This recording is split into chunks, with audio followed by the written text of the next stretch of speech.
Scientists working in Ethiopia say they found the earliest known fossil on the ancestral line that led to humans. It's a jawbone with several teeth, and it's old, really old.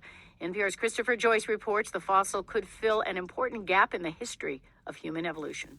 It's risky to say you've got the first or oldest of anything, but Brian Vilmore is sure he's got the earliest specimen of Homo, the human genus. Oh, yes, absolutely. It definitely is. Vilmore is a paleoanthropologist at the University of Nevada, Las Vegas. I mean, we were looking for it, and by miraculous chance, we did happen to find it. His team found a lower jaw with 5 teeth in a region of Ethiopia called Afar. They were working a hill that was full of fossils. I was on the other side of the hill, and they said, Brian, come here. And it was just on the surface.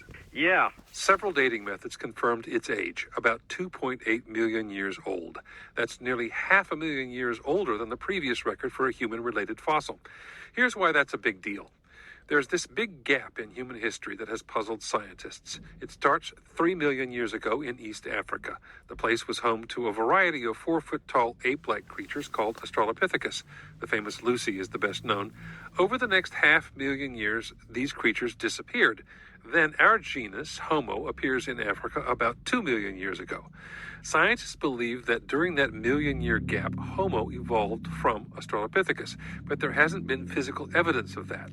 This jaw from Ethiopia could be it, the first human branch in the big primate family tree.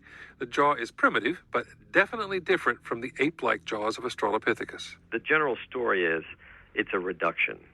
It's becoming less. The teeth are not these big blocky rectangular things. They become slender. Vilmore doesn't know anything about this creature's brain, but he says its jaw and teeth clearly have human traits. And Richard Potts agrees. Potts runs the Human Origins Program at the Smithsonian Institution's National Museum of Natural History. This new jaw really seems to confirm that by 2.75 million years ago, we certainly had a lineage branching off. And what defined the new branch was its mouth, as much as its brain size. You have this fragment of a jaw that shows that the leading edge of the origin of the genus Homo was our teeth. And apparently changes in the mouth continued as humans kept evolving. Fred Spoor at the Max Planck Institute in Germany has been making computerized scans of the skulls of early humans. By 2 million years ago, early humans were established and had split into at least 2 species, Homo habilis and Homo rudolfensis. What made those two different from each other? Mostly their jaws and teeth. They all seem to have a brain size that is pretty much the same. So it is not brain size that actually distinguishes these species, but it is the face. It's the way the jaws are built. Vilmore and Spoor published their findings in the journals Science and Nature, respectively. Together, the research suggests that human evolution was partly driven by an ongoing remodeling of the jaws and teeth. What made that possible? Well, you don't need big jaws and teeth if you have stone tools to process food. Pound it or grind it up before you eat it. Maybe it was these very first human ancestors who invented stone tools. But to prove that, scientists will have to find some tools as old as this earliest Homo. Christopher Joyce, NPR News. Scientists. Here's your second presentation. It's about a minute long. And then I'm going to go over this question because this question will appear in your exit ticket. In the following presentation, you will hear about sculptor Anthony Frudakis. Listen to the presentation and then answer the questions that follow. When Anthony Frudakis was 5 years old, he patted Play-Doh into a thin sheet and put it over his face to make a mask. He wanted to be creative like his father, a sculptor, and his mother, a painter. Tony knew he wanted to be an artist, too.